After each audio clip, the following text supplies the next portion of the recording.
She stood with one hand resting on the cooling black surface of volcanic rock, as if the stone itself might finally tell her what the years had kept quiet. In her other hand, she held a photograph, its edges softened by time, by fingers that once carried it through ration lines, through letters never sent, through a life shaped by silence.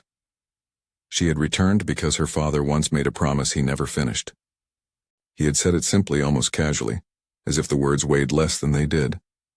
"One day I'll take you back, and when I can finally stand there." He never did.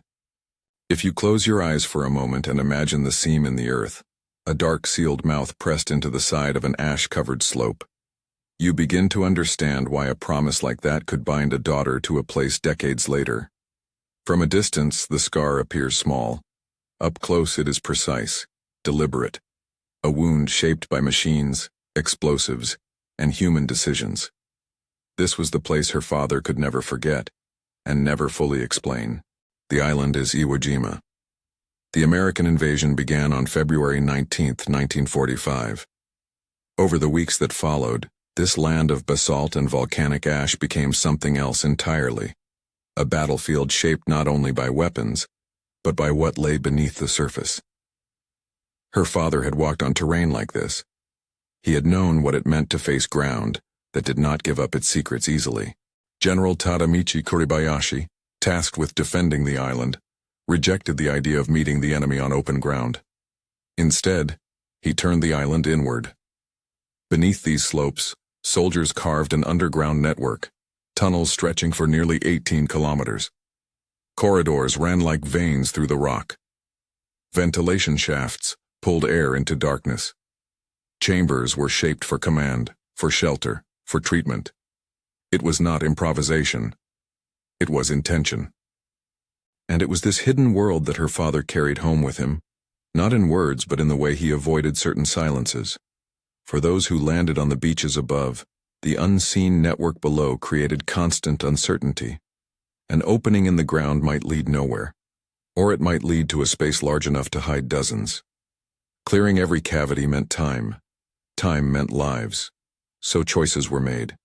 Flamethrowers were used to force spaces clear. Explosives collapsed passages.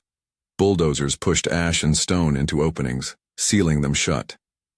Each decision had a purpose. Each decision also left something unresolved. "This," her father once said years later, staring at nothing in particular, "is why some places stay with you." Decades afterward, witnesses would describe the sealing of those entrances in quiet detail. The sound of engines, the slow push of earth, the moment a dark opening disappeared. Corporal James Mitchell, a Marine who had been there, would later say only this: "We left them there." Not as an accusation, as a confession. Those words mattered to her now, standing where the promise had stalled. When archaeologists and exploration teams returned long after the fighting ended, the tunnels spoke in fragments. Smooth stone where hands had passed again and again. Bolt holes where lamps once hung. Ventilation shafts that let narrow bands of light fall into darkness. Tin cups, rusted tools, helmets with no names left to read. These were not curiosities. They were traces of people who tried to live underground, to endure. And yet not every entrance was explored. Some were sealed and left untouched. Stories emerged over the years, rare, unsettling, of individuals who surfaced long after the island was declared secure. They complicated the idea of closure. They reminded families like hers that some promises remain unfinished not by choice but by circumstance. Modern efforts to study these spaces move slowly. Volcanic rock confuses instruments. Excavation is expensive, dangerous, and ethically complex. Some families want answers, others want silence. Many believe the sealed tunnels should remain what they are, graves, not sites of investigation. Her father never told her which side he believed. That too was part of the weight he carried. She did not come to measure tunnels or argue policy. Her return was smaller, more personal.